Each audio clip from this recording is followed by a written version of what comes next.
बच्चों ये currency banking and exchange का पेपर है, ठीक है। जैसा कि आप सब स्क्रीन पे देख रहे होंगे, यहाँ पे लिखा है पहले पार्ट में आपके एक क्वेश्चन जो है 15 नंबर का होगा, दो क्वेश्चन आएंगे जिसमें से एक करना है।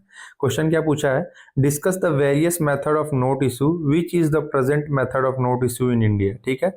कौन कौन सा मेथड है नोट इशू करने के, ठीक है, और कौन सा मेथड प्रेजेंट टाइम पे इंडिया में चल रहा है। दूसरा क्वेश्चन क्या पूछा है बच्चे, यहाँ पे critically examine feature transaction approach to the quantitative theory of money, ठीक है। क्वांटिटेटिव थ्योरी ऑफ मनी में फीचर ट्रांजेक्शन अप्रोच क्या था उसके बारे में डिस्कस करना है। तो ये दो में से कोई एक ही क्वेश्चन करने हैं आपको, ठीक है।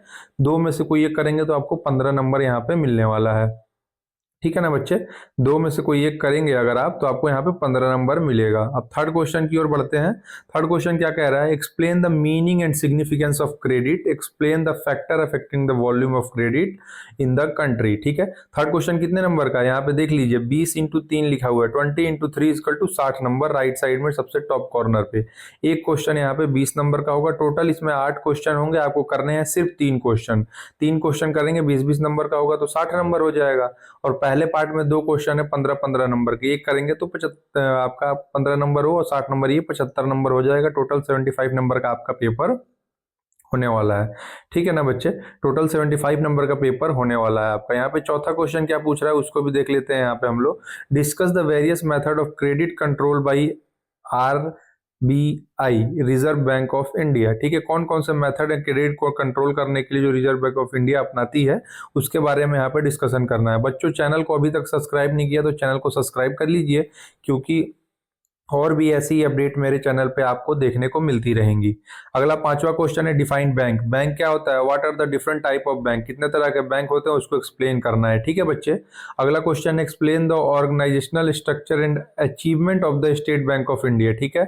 ऑर्गेनाइजेशनल स्ट्रक्चर एंड अचीवमेंट बताना किसके बारे में, स्टेट बैंक ऑफ इंडिया के। तो ये तो थोड़ा सा क्वेश्चन आप लोग के लिए ट्रिकी हो गया क्योंकि कुछ पढ़े ही नहीं होंगे, इसलिए मैं कहता हूँ कि मेरी वीडियोज देख लिया करिए ताकि आपको इजिली आइडेंटिफाई हो सके कैसे क्वेश्चन एग्जाम में पूछे जाते हैं। सातवां क्वेश्चन क्या पूछा है, डिफाइन इन्फ्लेशन, इन्फ्लेशन क्या होता है, explain the various type of inflation, कितने तरह के इन्फ्लेशन होते हैं, ठीक है। जैसे क्रीपिंग इन्फ्लेशन, वॉकिंग इन्फ्लेशन, ठीक है। इस टाइप के जितने भी आपके यहाँ पे इन्फ्लेशन होते हैं उसको डिस्कस करना है यहाँ पे, ठीक है बच्चे। और ध्यान रखिएगा 20 नंबर का ये होने वाला है तो बड़े बड़े आंसर लिखना है।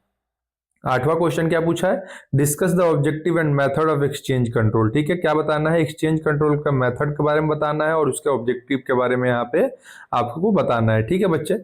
अगला 9वां और 10वां क्वेश्चन है जो कि ये भी सब थ्योरी ही है, इसमें तो करेंसी बैंकिंग एक्सचेंज में काफी इजी पेपर है, जो मैं बताऊंगा वो पढ़ के चले जाओ, कहानी खत्म। Describe the various factor causing fluctuation in exchange rate, ठीक, कौन कौन से ऐसे फैक्टर हैं जो मेन कारक हैं जो एक्सचेंज रेट को यहाँ पे आपके प्रभावित करते हैं।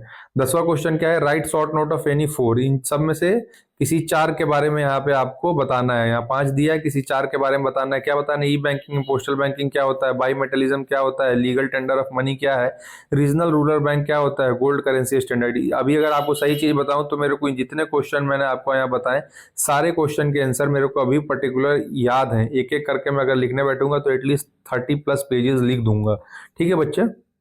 चलिए और मिलते हैं नेक्स्ट वीडियो में किसी नेक्स्ट पेपर के साथ, मतलब नेक्स्ट प्रीवियस ईयर पेपर के साथ। तब तक आप लोग चैनल को सब्सक्राइब कर लीजिए और वीडियो को भी लाइक करना बिल्कुल भी बच्चों ना भूलिए।